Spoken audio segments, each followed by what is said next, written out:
এই ছবিটা খেয়াল করুন, এটা একটা আবাসিক ভবন। নিচে যে প্রযুক্তি দেখছেন এটাকে বলে বেস আইসোলেশন।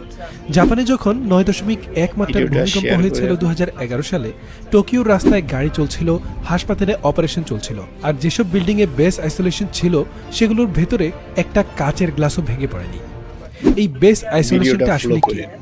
সহজ কথায়, বিল্ডিংকে মাটির সাথে শক্ত করে না বাঁধা, তার নিচে শত শত বিশেষ রাবার লেডের বেয়ারিং বসানো হয়। ভূমিকম্প এলে মাটি যত জোরে কাঁপে, উপরে বিল্ডিংটা ততটা কাঁপে না, শুধু ধীরে ধীরে দুলে। ফলে ভেতরের মানুষ, আসবাবপত্র, যন্ত্রপাতি সবই প্রায় অক্ষত থাকে। আজ জাপানের প্রতিটি নতুন টাওয়ার, বিল্ডিং, হাসপাতাল, স্কুল, ডেটা সেন্টারে এই সিস্টেম বাধ্যতামূলক।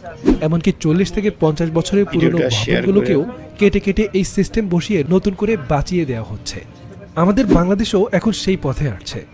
বিএনবিসি 2020 কোড অনুযায়ী ঢাকা, চট্টগ্রামের গুরুত্বপূর্ণ ভবনে বেস আইসোলেশন ব্যবহার শুরু হয়েছে। রূপপুর নিউক্লিয়ার প্ল্যান্ট, মেট্রো রেলের কিছু স্টেশন, কয়েকটা নতুন টাওয়ারে এই একই প্রযুক্তি ব্যবহার করা হয়েছে। এটা বিলাসিতা নয়, এটা আমাদের ভবিষ্যতের নিরাপত্তার প্রথম ধাপ। জাপান দেখিয়েছে ভূমিকম্পের দেশেও নিরাপদে উঁচু ভবন বানানো যায়, যদি আমরা সঠিক প্রযুক্তি ব্যবহার করি। আমাদের যেন দুর্ঘটনা থেকে কখনো শিখতে না হয়, শিখি জাপানের মতো উন্নত দেশের প্রযুক্তি থেকে। দর্শক, ভিডিওটি এত শেয়ার করুন যেন সবার কাছে পৌঁছায়। আর কি মনে হয়, আমাদের দেশে কনস্ট্রাকশনের ক্ষেত্রে সরকারিভাবে এই নিয়ম বাধ্যতামূলক করা হবে?